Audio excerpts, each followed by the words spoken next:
ठीक है, देखिए भाई, जो आपको केमिस्ट्री में करा रहे थे, केमिस्ट्री में क्या करा रहे थे? हाँ, विशिष्ट ऊष्मा करा दिया था साइकिल, काफ़ी कुछ करा दिया है इसमें हमने।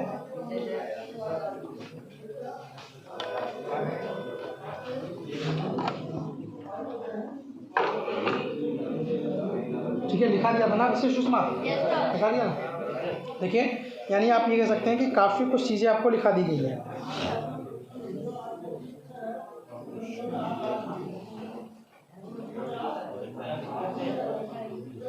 प्रथम नियम भी लिखा दिया, आंतरिक ऊर्जा भी लिखा दिया, द्वितीय नियम भी लिखा दिया है, इंथैल्पी, पूर्ण ऊर्जा, कैलोरीमेट्री भी कल बता दी थी, शायद बता दी थी ना। आपको विभिन्न तरह के प्रोसेस भी बता दिए हैं कि इसमें ऊष्मागतिकी के पहले नियम क्या लगते हैं, क्या नहीं लगते हैं, लगभग सारी चीज़ें पढ़ा दी हैं। कुछ चीज़ें आपकी बचती हैं तो उनको देखते हैं ज़रा।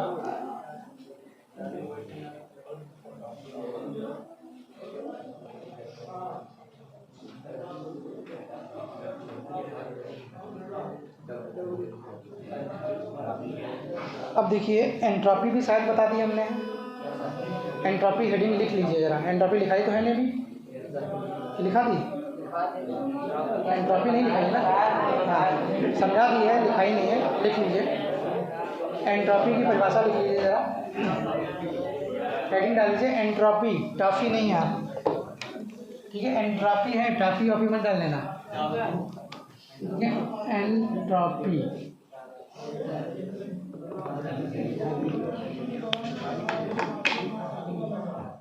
ठीक है, तो लिख लीजिए ज़रा, बोले किसी भी निकाय में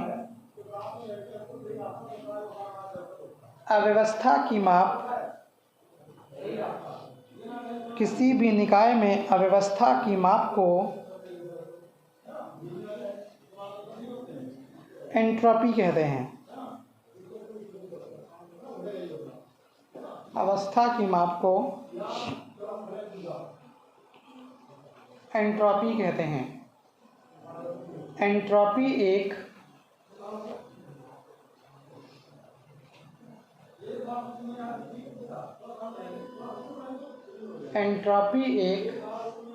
स्थिति फलन है।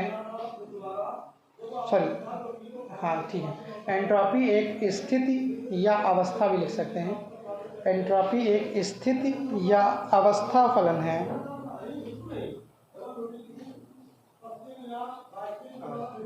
अवस्था फलन, फंक्शन है।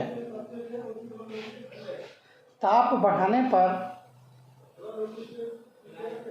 अगर ताप बढ़ाएंगे किसी पात्र का तो क्या होगा? अव्यवस्था घटेगी कि बढ़ेगी? अगर हमने ताप बढ़ाया है किसी का तो अव्यवस्था बढ़नी चाहिए कि घटनी चाहिए? बढ़नी चाहिए। अभी जैसे यहीं पर है, अभी बहुत ज़्यादा ताप बढ़ा दिया जाए, गर्मी कर दी जाए तो क्या होगा? अव्यवस्था बढ़ेगी। बढ़ने का मतलब है सब इधर उधर भागने की कोशिश करेंगे। या पानी लीजिए आप, सबसे अच्छा एग्जाम्पल है, पानी लीजिए, पानी को गर्म करना शुरू कीजिए, क्या किया आपने? ताप बढ़ाना शुरू किया, मूवमेंट क्या हो गया? तेज हो गया उसमें, यानी उनकी कंटिन्यूस क्या होगी? अव्यवस्था बढ़ने लगी है। तो आप ये कह सकते हैं ताप बढ़ाने पर अव्यवस्थाएं क्या होती हैं? बढ़ती हैं। अगर अव्यवस्थाएं बढ़ेंगी तो क्या होगा? एंट्रोपी बढ़ेगी। तो लिख लीजिए, ताप बढ़ने पर या ताप बढ़ाने पर निकाय की एंट्रोपी बढ़ती है।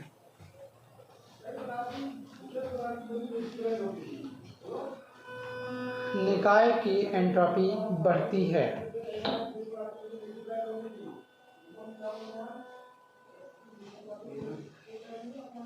सूत्र लिख लीजिए, एंट्रोपी बराबर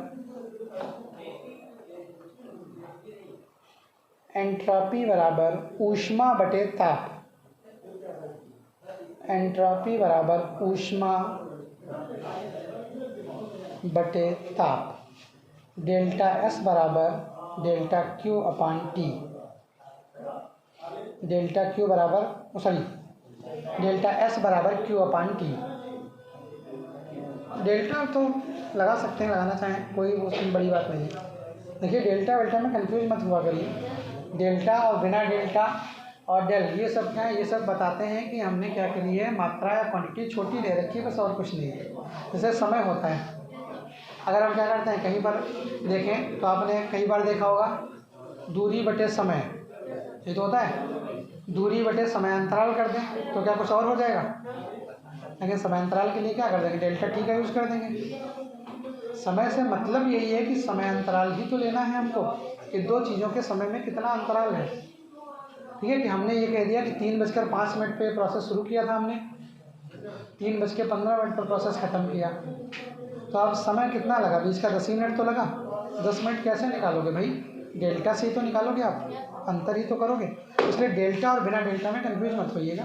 ठीक है, इसका मतलब है डेल्टा एस बराबर क्यू अपान टी, और चाहे डेल्टा लगा लें कोई दिक्कत नहीं। डेल्टा एस बराबर क्यू अपान टी मतलब ऊष्मा और ताप के अनुपात को ही हम क्या कहते हैं, एंट्रोपी कहते हैं। जहाँ पर एस क्या है, आपका एंट्रोपी है, और क्यू बराबर क्या है, दी गई ऊष्मा है, और टी बराबर है ताप, यानी ताप में कितनी वृद्धि हो रही है वो देने पर, ठीक है, उस चीज़ को कह रहे हैं। अब कभी कभार ये पूछ लिया जाता है कि ब्रह्मांड की एंट्रोपी, जो आपका ब्रह्मांड है जो आप एग्जिस्ट कर रहे हैं यहाँ पर, बढ़नी चाहिए लगातार कि घटनी चाहिए। एंट्रोपी ब्रह्मांड जो है आपका, ब्रह्मांड में अव्यवस्थाएं बढ़ रही हैं कि व्यवस्थित हो रहा है ब्रह्मांड, अव्यवस्था बताएं, घट रही कि बढ़ रही है। ब्रह्मांड जो आपका है पूरा का पूरा, ठीक है, वो अव्यवस्थित हो रहा है दिन प्रतिदिन, या सिस्टमेटिक व्यवस्थित होता जा रहा है, सारा का सारा सिस्टम के साथ अव्यवस्थित हो रहा है। ठीक है, अगर अव्यवस्थित हो रहा है तो इसका मतलब है एंट्रोपी बढ़ रही होगी। अब अव्यवस्थित कैसे हो रहा है या एंट्रोपी कैसे बढ़ रही है ब्रह्मांड की, तो जाहिर सी बात है दिन प्रतिदिन जनसंख्या बढ़ रही है। जनसंख्या बढ़ने का मतलब है संख्या बढ़ रही है पार्टिकल्स की, ठीक है, संख्या बढ़ेगी, ग्लोबल वार्मिंग बढ़ेगी। ग्लोबल वार्मिंग समझते हैं सब, ग्लोबल वार्मिंग नहीं समझते हैं, हिंदी में अगर कहें वैश्विक, ठीक है, और वार्मिंग का मतलब है गर्माहट या तापायन। ठीक है, वैश्विक गर्माहट या वैश्विक तापायन, इसका मतलब है ग्लोबल वार्मिंग का मतलब होता है कि हमारा जो एनवायरनमेंट है ये दिन प्रतिदिन गर्म होता जा रहा है। जो हमारा एनवायरनमेंट है इसका ताप दिन, ये तो बहुत इंपॉर्टेंट टॉपिक है ग्लोबल वार्मिंग का। ठीक है, कोई ऐसा कंपटीशन नहीं आता है जो ग्लोबल जनरल नॉलेज के कंपटीशन की बात कर रहे हैं, ग्लोबल वार्मिंग से रिलेटेड कोई क्वेश्चन आता ना हो, सबसे ज़्यादा पूछा था ग्लोबल वार्मिंग गैस बताओ सी।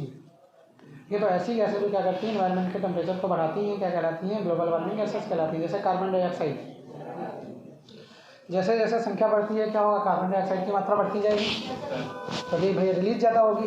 संख्या जितनी ज़्यादा होगी ऑक्सीजन कंज्यूम उतना ज़्यादा करेंगे, कार्बन डाइऑक्साइड हम रिलीज उतना ज़्यादा करेंगे। तो इसका मतलब है कार्बन डाइऑक्साइड की मात्रा क्या होगी, बढ़ती चली जाएगी। कार्बन डाइऑक्साइड की मात्रा बढ़ती जाएगी, ठीक है, तो आप कह सकते हैं कि ग्लोबल वार्मिंग, या जितनी ज़्यादा संख्या बढ़ेगी उस हिसाब से व्हीकल्स बढ़ेंगे, बढ़ेंगे नहीं बढ़ेंगे, यातायात के साधन, गाड़ी और ये सब बढ़ेंगे, जो व्हीकल्स होंगे वो क्या करेंगे, ठीक है, जितनी ज़्यादा संख्या होगी वो संख्या बढ़ेगी।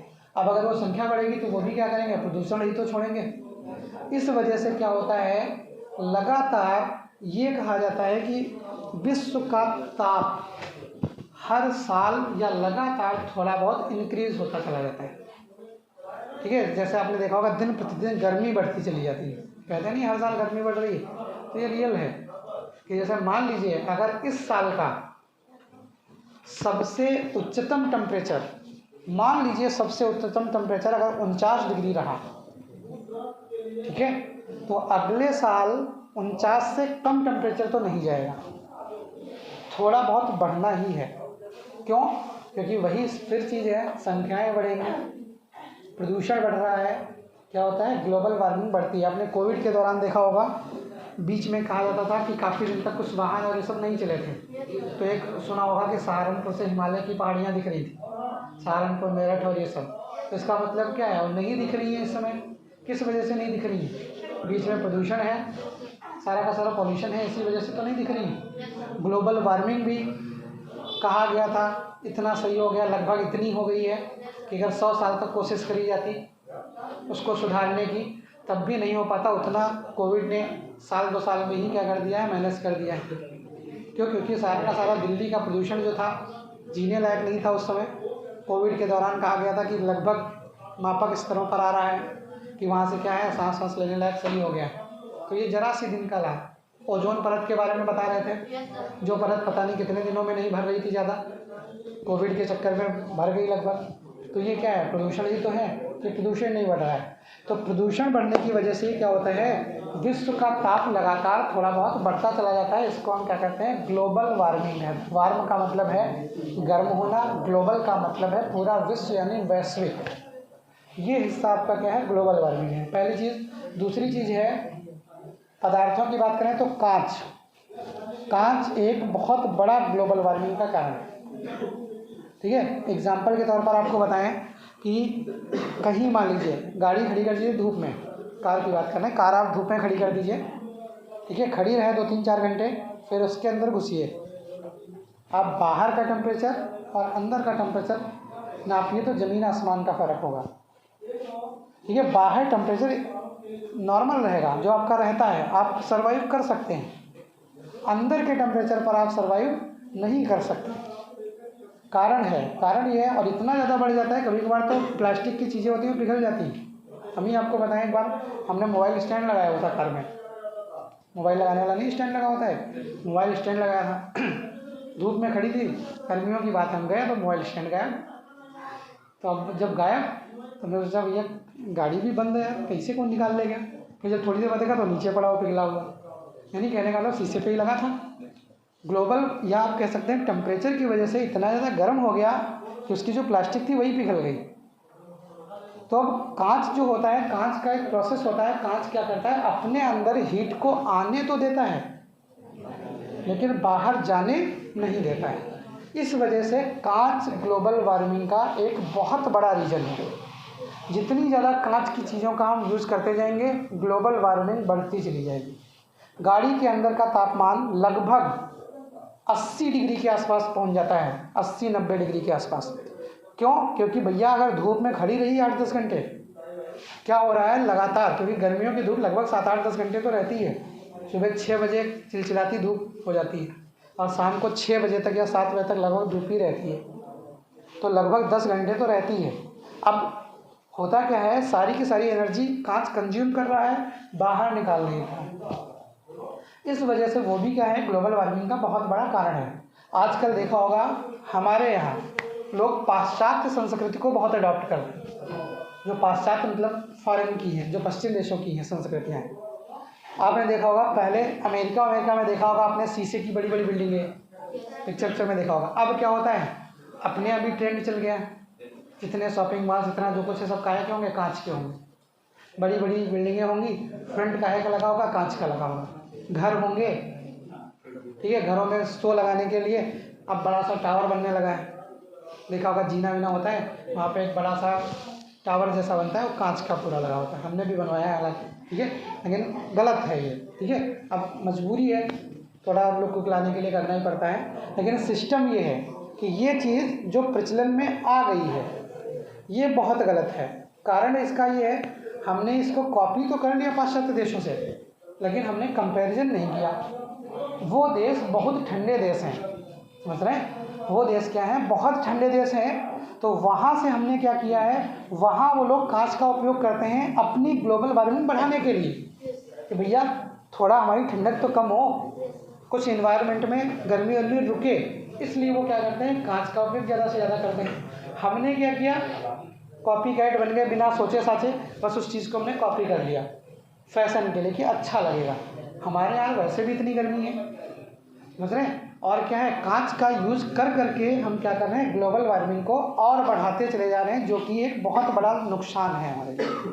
इसी तरह से एक बीच में नया ट्रेंड चला था, BS6 गाड़ियों में लाइट जलती रहेगी, नाम सुना होगा शायद, देखा भी होगा आपने, कि उसमें लाइट लगातार चलती रहेगी। क्या लॉजिक है यार, मतलब, और कहा गया दुर्घटनाएं कम होंगी, इससे एक्सीडेंट कम होंगे, लॉजिक तो ये दिया गया था, शायद तो आप जानते हैं ना, हो सकता है, लेकिन हम बता रहे हैं। ये कहा गया था कि भाई दुर्घटनाएं कम होंगी, ऐसा होगा, क्यों, क्योंकि आधे लोग लाइट जलाते हैं, आधे लोग नहीं जलाते हैं, तो हम परमानेंट हम ही जलाए दे रहे हैं। अब देखिए वो ट्रेंड भी क्या है, बाहर से लाया गया था। बाहर से लाने से मतलब ये है, ठीक है, पश्चिम देशों में कुछ ऐसी जगह हैं जहाँ पर क्या होता है, हमेशा ठंडी रहती है। अब हमेशा ठंडी रहती है, पता लगा आराम से धूप में चल रहे हैं और एकदम से चल रहे थे आराम से, नॉर्मल सब दिख रहा था, धूप वूप है, और एकदम से चलते चलते पता ही नहीं चला एकदम से कोहरा आ गया, समझ रहे हैं। तो वहाँ पे दुर्घटनाएं ज़्यादा होती थी इस तरह से कि लाइट जलाएंगे, नहीं जल रही है, पता नहीं चल रहा, तब तक लड़ भिड़ गए, क्योंकि ये अचानक से परिवर्तन होते थे वहाँ पर। अपने यहाँ ऐसा कभी नहीं होता है ऐसा तो नहीं होता खूब गर्मी हो रही, मार धूप चिलचिलाती है, एकदम से इतना कोहरा कि आगे कुछ दिखे ही नहीं। तो वहाँ पर इस टेक्नोलॉजी का उपयोग इसीलिए किया जाता था कि भैया अचानक दिखते दिखते वहाँ पर इतना कोहरा और धुंध सब छा जाता था कि दिखता नहीं था, लाइट जलाने के लिए तो समस्याएं होती थी। तो वहाँ की गवर्नमेंट ने ये नियम लगाए थे कि हम बाइकों में या जो भी गाड़ियाँ हैं उनमें कंटिन्यूस लाइट जलाए रखेंगे ताकि विजिबिलिटी बेहतर बनी रहे। ठीक है, विजिबिलिटी बेहतर बनी रहेगी तो इसका मतलब है कि अगर हम बात करेंगे विजिबिलिटी की, तो कहीं पर भी कोहरा पड़े या कुछ करे, लाइट जल रही है, उसमें कोई झंझट ही नहीं है, स्विच ही नहीं दिया बंद करने का, खोलने का, कि आप कैसे बंद करोगे खोलने। वही प्रथा हमारे यहाँ ले आए, जबकि हमारे यहाँ ऐसी कोई समस्या ही नहीं है। हमारे यहाँ तो ऐसा कुछ है ही नहीं कि भैया लाइट की ज़रूरत है या कुछ दिखेगा नहीं। हमारे यहाँ तो सब सेटल्ड है, गर्मियों में पूरा 7 बजे तक दिखेगा खूब अच्छे से, सर्दियों में खाली थोड़ी समस्या है। तो सर्दियों का हर जगह का यही हाल है, ऐसा तो नहीं कोई स्पेशल देश हमारा है।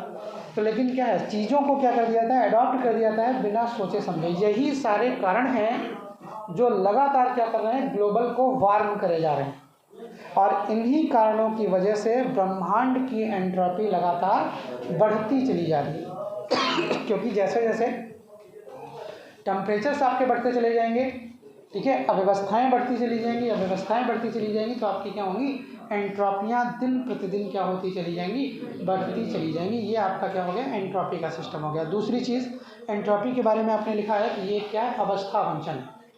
अवस्था फंक्शन का मतलब है एंट्रोपी, ठीक है, पथ पर निर्भर नहीं करती है। ये निर्भर नहीं करती कि यहाँ से यहाँ जाएंगे तो एंट्रोपी गड़बड़ हो जाएगी। अवस्था का फंक्शन है, अवस्था का फंक्शन है मतलब हम यहाँ पर हैं तो हमारी एंट्रोपी कुछ और है, अभी हम दूसरी जगह पहुँच जाएंगे तो हमारी एंट्रोपी क्या होगी, कुछ और हो जाएगी। हम किस रास्ते से गए हैं, किस प्रोसेस से गए हैं, कहाँ से गए हैं, फ़र्क नहीं पड़ता है, बस हम एक जगह से दूसरी जगह पहुँचे हैं तो हमारी एंट्रोपी क्या हो गई है, बढ़ गई है। यानी अवस्था फलन और पाथ फंक्शन आपको बता चुके हैं शायद, यही डिफरेंस होता है। अवस्था में ए और बी किसी भी प्रोसेस से हम पहुँचे हों, हम कहते हैं कि कंडीशंस सारी क्या हैं, इक्वल हैं, ठीक है। अवस्था फलन में पाथ फंक्शन क्या करता है, ये बताता है कि हम जिस पथ पर गए हैं उस हिसाब से वर्क, मेहनत या जो कुछ भी है सब कुछ अलग अलग करना पड़ेगा हमें। यहाँ कुछ कम करनी पड़ेगी, कुछ ज़्यादा, यहाँ ज़्यादा, यहाँ और ज़्यादा खूब चलना पड़ेगा। ये आपके क्या है, पाथ फंक्शन से यानी पथ फंक्शन से, ठीक है। ये आपका क्या हो गया, एंट्रोपी का सिस्टम हो गया। अब हमने एंट्रोपी भी करा दिया आपको, ऊष्मागतिकी के पहले नियम, दूसरे नियम, तीसरे नियम, ये आपके अलग अलग जगहों पर हैं, ठीक है। जैसे एंट्रोपी है, अब ऊष्मागतिकी का तीसरा नियम आता, बीच में कहीं दूसरा नियम आता, शुरुआत में कहीं पहला नियम आता। हमने आपको क्या कर दिया, सारे के सारे नियम एक साथ करा दिए। अब यानी ये कह सकते हैं यहाँ से लगभग आपका इस तरह का पूरा है। अब उसके बाद रिएक्शन होने की बात करते हैं तो आता है एक हेस का नियम, ठीक है। एक हेस थे साइंटिस्ट, हेस का नियम, ठीक है, केस नहीं हेस, ठीक है, हेस का नियम। इसके पहले कुछ जरा हम ऊष्माओं की बात कर लेते हैं कि कुछ अपक्रियाएँ होती हैं। जैसे एक होती है अपक्रिया ऊष्मा, जैसे हम क्या करेंगे, कोई भी अपक्रिया कराएंगे तो उस अपक्रिया को कराने के लिए जितनी ऊष्मा की आवश्यकता होगी उसको हम क्या कहते हैं, अपक्रिया ऊष्मा कहते हैं। एक होती है संभवन ऊष्मा। संभवन ऊष्मा का मतलब होता है हम बेसिक चीज़ों को लेकर, चीज़ों को समझ लीजिए, लिखाएंगे भी, ये ऊष्माओं को हम लिखाएंगे भी, पहले सुन लीजिएगा। अगर हम संभवन ऊष्मा की बात करते हैं तो जैसे हम ए बी हमको बनाना है, ठीक है, तो हमने ए और बी को अलग अलग लिया, ए और बी को मिलाया तो हमने क्या कर दिया है, ए बी बना दिए हैं, तो वो क्या हो गई, हमारी संभवन ऊष्मा हो गई। अब वही चीज़ तो है, संभवन ऊष्मा और अपक्रिया ऊष्मा लगभग लगती तो एक ही जैसी है।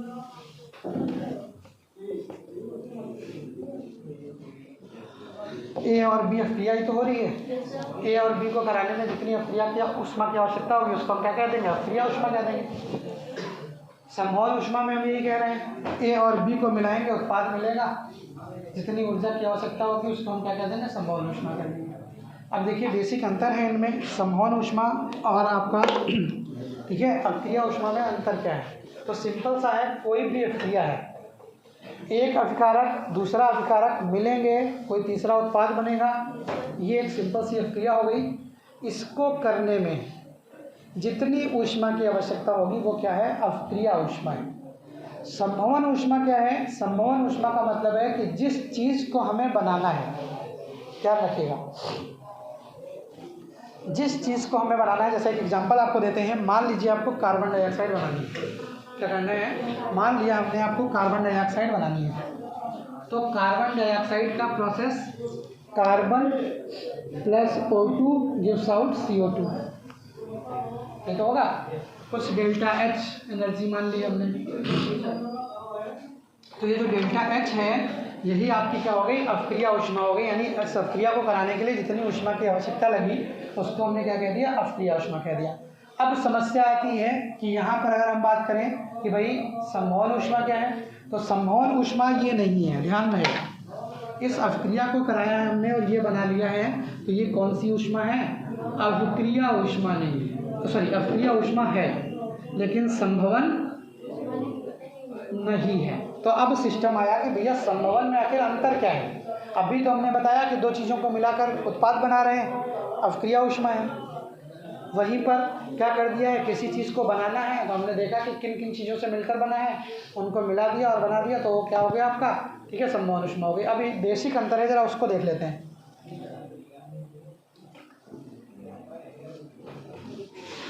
तो यहाँ पे देखिए C और O2, ठीक है, हो सकती है संभवन, हम ये नहीं कह रहे कि संभवन नहीं है बिल्कुल एग्जैक्ट, लेकिन यहाँ पर जो हम बात कर रहे हैं अगर ऐसे करा रहे हैं तो ये क्या अभिक्रिया है, संभवन की बात नहीं कर रहे हैं। अब हम देख रहे हैं यहाँ पे कि हमने C और O2 को मिलाया, CO2 बनाया। ये क्या है? CO कौन सी गैस है? Carbon monoxide. कार्बन मोनोऑक्साइड में ऑक्सीजन मिला दिया, क्या बनेगा? देखिए यही रिएक्शन तो होगी, CO प्लस हाफ O2 यानी O2 मिला दिया हमने, तो क्या बन गया हमारा? CO2 मिल गया। ये भी क्या है? एक अभिक्रिया ही तो हुई है कि नहीं हुई है? ये भी क्या है? अभिक्रिया ऊष्मा है। अब जरा ध्यान से देखिए, थोड़ा सा बेसिक अंतर है संभवन और अभिक्रिया में।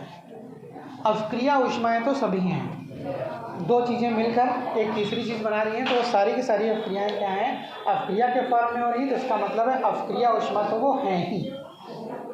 संभवन का मतलब है जो प्रोडक्ट बन रहा है, ध्यान से सुनिएगा खाली। संभवन का मतलब है जो चीज़ आपको मिल रही है वो किन किन बेसिक स्ट्रक्चर से मिलकर बन रही है। जैसे CO2 है, CO2 में कौन कौन सी चीज़ें हैं? दो ही चीज़ें तो हैं, कार्बन और ऑक्सीजन। अगर हम अभिक्रिया कार्बन और ऑक्सीजन को मिलाकर बनाएंगे तो वो क्या है? संभवन है। मतलब ऊपर वाली अभिक्रिया अभिक्रिया ऊष्मा तो है ही, क्योंकि अभिक्रिया हो रही है तो अभिक्रिया ऊष्मा तो सभी है। ऊपर वाली अभिक्रिया संभवन ऊष्मा का एग्जाम्पल भी है और नीचे वाली अभिक्रिया संभवन का एग्जाम्पल नहीं है। क्यों? क्योंकि इसमें क्या मिल रहा है? CO2 मिल रहा है ना। हमने यूज किसको किया है? CO को यूज किया है, जो कि इसकी बेसिक इकाई नहीं है। इसकी बेसिक इकाई कौन है? एक कार्बन है और एक ऑक्सीजन। तो अगर हमने इनकी बेसिक इकाइयों को जोड़कर अभिक्रिया कराई है, कार्बन और ऑक्सीजन को जोड़कर, तो उसको क्या कहते हैं? संभवन ऊष्मा कहते हैं। और कोई भी अभिक्रिया हो गई है तो उसको सिंपल से क्या कहते हैं? अभिक्रिया ऊष्मा कहते हैं। बात हमारी समझ पाए कि नहीं समझ पाए? संभवन का मतलब केवल बनाना ही नहीं है, उनके बेसिक चीज़ों से जो उसमें हैं उन चीज़ों से मिलाकर बनाना क्या कहलाता है? ठीक है, आपका संभवन कहलाता है। जैसे मान लीजिए आपको कोई ये खाना वाने में कुछ बनाना है, अब क्या है, मान लीजिए कोई भी चीज़ बनानी है, मान लीजिए आपको लड्डू बनाने थे बूंदी वाले। अब क्या होता है? एक प्रोसेस ये है कि बूंदी खरीद लाइए, ये तो है प्रोसेस कि लड्डू बनने में क्या बूंदी लगेगी और वो जो जलाव वलाव लगेगा, चाशनी वाशनी। तो अब क्या है? दोनों काम आप कर लीजिए, एक बूंदी खरीद लाइए आप, चाशनी घर पे बनाइए या वो भी कहीं मूंग लाइए दुकान वाले से। अब क्या है? मिला दीजिए उनको और लड्डू बना लीजिए। क्या हो गया? एक रिएक्शन हुई कंप्लीट। ये क्या हो गई? अभिक्रिया ऊष्मा हो गई। अब हम कह रहे हैं मुख्यतः लड्डू बना किससे? चीनी से और बेसन से। फिर बूंदी वूंदी बेसन की तो बनती है। अब हम क्या करते हैं? बेसन को लें और चीनी को लें, सारा प्रोसेस अपने आप करें। बेसन से बुनी उंगली छाने, ठीक है, चीनी से जलाव वलाव बनाए तब जाके हम प्रोसेस को बनाएं, तो वो क्या है, संभवन है। ध्यान रखिएगा, संभवन का मतलब है बेसिक यूनिट से लेकर हम प्रोडक्ट को तैयार कर रहे हैं, और अफ्क्रिया ऊष्मा का मतलब है एक्स वाई जेड कुछ भी एक चीज़ में दूसरी चीज़ मिलाई है, तीसरी चीज़ मिली है, तो वो क्या है, अफ्क्रिया ऊष्मा है। ठीक है, अब उसके बाद बात करते हैं उदासीनीकरण ऊष्मा की। उदासीनीकरण ऊष्मा, न्यूट्रलाइजेशन हीट। उदासीनी का मतलब क्या होता है, उदासीन होना। उदासीन का मतलब है अगर एक प्लस वाली चीज़ है और एक माइनस वाली चीज़ है, अगर इन दोनों को मिला दिया जाए तो वो क्या हो जाए, उदासीन यानी न्यूट्रल हो जाए, तो हम कह देंगे कौन सी ऊष्मा है, उदासीनीकरण ऊष्मा है। तो हम क्या कर लें, 1 मोल अम्ल ले लें, 1 मोल क्षार ले लें। ध्यान से सुनिएगा, 1 मोल अम्ल ले लें और 1 मोल क्षार ले लें, इन दोनों को मिला दें। जैसे एग्जाम्पल लिखते हैं, HCl क्या है, अम्ल है, और NaOH क्या है, क्षार है। अम्ल और क्षार में समस्या होगी, इसी में वो भी बता देंगे कैसे पहचानते हैं। ये आपका अम्ल है और ये क्या है, आपका क्षार है। इन दोनों को अगर हम मिला देंगे तो देखिए NaCl बाहर हो जाएगा और प्लस H2O बाहर। तो हम क्या करते हैं, जब अम्ल और क्षार को मिलाते हैं तो वो दोनों आपस में न्यूट्रलाइज हो जाते हैं, और हमको क्या कहते हैं, एक तो लवण देते हैं, ये क्या है, लवण है यानी साल्ट है, इसको हम क्या बोलते हैं, साल्ट। ठीक है, साल्ट ही तो है, इसको नमक भी बोल देते हैं, नमक। ठीक है, शब्द वास्तविक नहीं, वास्तविक शब्द जो है साल्ट का मतलब लवण है। नमक तो एक पर्टिकुलर चीज़ है जिसको खाने के लिए आप यूज करते हैं, उस चीज़ को ये कह दिया गया है तो उसको नमक कह देते हैं, वरना है क्या, सारे के सारे साल्ट ही हैं। ठीक है, समुद्र से निकाला जाता है कहते हैं, ये तो बोला जाता है। अब समुद्र में खाली NaCl थोड़ी निकलता है, समुद्र में बहुत से लवण निकलते हैं। NaCl निकलता है, CaCl2 निकलता है, KCl निकलता है, MgCl2 निकलता है। जितने तरह के लवण हैं लगभग कहाँ से मिलते हैं, समुद्र से मिलते हैं। लेकिन उसमें से एक जो पर्टिकुलर लवण है जिसका उपयोग हम खाने में करते हैं, वो कौन सा है, NaCl है। इसलिए हम ये कहते हैं कि समुद्र का जल खारा है क्योंकि उसमें नमक मिला है। नमक नहीं, उसमें लवण मिला है वास्तविकता में। बस फर्क ये है कि हम उस चीज़ को यूज़ करते हैं तो हम उस चीज़ को जानते हैं, बाकी चीज़ों को हम यूज़ नहीं करते हैं तो बाकी चीज़ों को हम नहीं जानते हैं। लेकिन हैं सारे के सारे उसी तरह के कंपाउंड, उसी सीरीज के हैं सब। ठीक है, तो यहाँ पर अगर हम बात कर रहे हैं, हमने अम्ल और क्षार को आपस में मिला दिया है, तो जल के अतिरिक्त जो कुछ भी बनेगा उसको हम क्या कहेंगे, लवण कहेंगे। ठीक है, तो हम क्या कर रहे हैं, इसमें 1 मोल हमने अम्ल लिया है और 1 मोल क्षार लिया है, इन दोनों को मिलाया है, तो ये दोनों क्या हो जाएंगे, न्यूट्रलाइज हो जाएंगे, यानी उदासीन हो जाएंगे। तो इनके लिए जितनी ऊर्जा निकलेगी उसको हम क्या कहेंगे, उदासीनीकरण ऊष्मा कहेंगे। क्या कहेंगे, उदासीनीकरण ऊष्मा कहेंगे। और आदर्श कंडीशंस में उदासीनीकरण ऊष्मा का मान होता है 13.7 किलो कैलोरी। ठीक है, 13.7 किलो कैलोरी आदर्श ऊष्मा, ठीक है, उदासीनीकरण ऊष्मा का मान होता है। अब बात आती है इसमें हेस का नियम। एक आता है हेस का नियम। अब हेस का नियम ये कहता है कि अगर हमने मान लीजिए कोई अफ्क्रिया कराई है, ठीक है,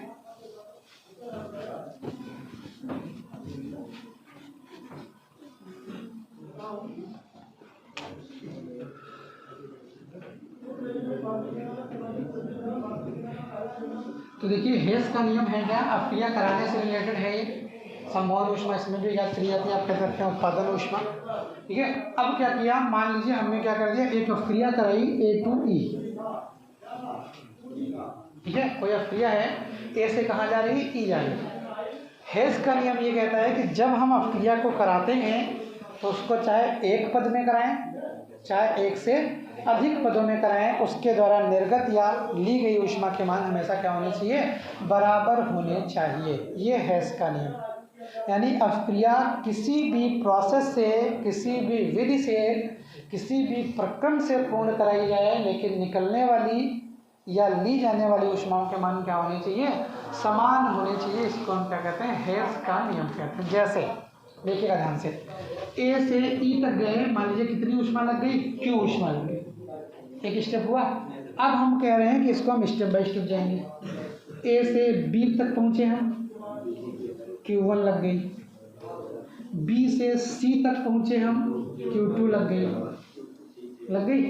अब हम क्या जाएंगे, अगर हम, ठीक है, C से D तक जाएंगे Q3 लग जाएगी, और D से E तक जाएंगे तो Q4 लग जाएंगे। फाइनली हम पहुँचे कहाँ से हैं, A से E ही तो पहुँचे हैं, पहुँचे नहीं पहुँचे। और A से E तक पहुँचने में हमको टोटल ऊर्जा कितनी लग रही थी, Q लग रही थी। तो इसका मतलब क्या होगा, Q बराबर कितनी होनी चाहिए, Q1 plus Q2 plus Q3 और प्लस Q4। ये आपका क्या है, हेस का नियम, ठीक है।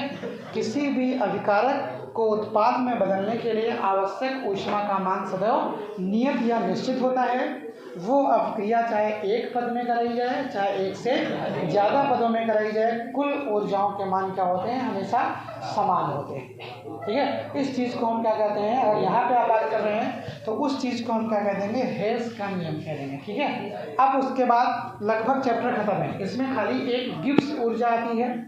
गिब्स ऊर्जा का मतलब होता है डेल्टा जी, ठीक है। गिब्स ऊर्जा जो है उसको हम क्या बोलते हैं, डेल्टा जी बोलते हैं। और डेल्टा जी का मतलब है कि अभिक्रिया होगी कि नहीं होगी। अगर डेल्टा जी का मान 0 है तो इसका मतलब है अभिक्रिया क्या है, ठीक है, साइमल्टेनियस है, यानी साम्य अवस्था में है।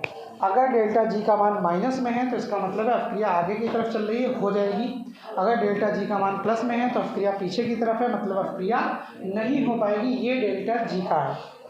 अगर फार्मूला की बात करेंगे तो इसको गिब्स ऊर्जा बोलते हैं। क्या बोलते हैं, गिब्स ऊर्जा।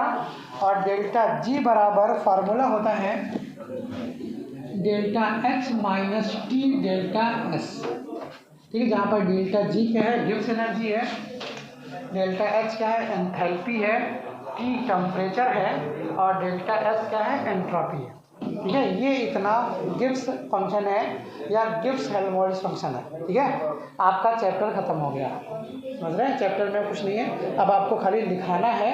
तो ये दो चार चीज़ें आप बताई हैं, इसको कल लिखा देंगे। थ्योरी के हिसाब से, मतलब पढ़ाने के हिसाब से पूरा चैप्टर आपका क्या हो गया, कंप्लीट हो गया, ठीक है। चलिए।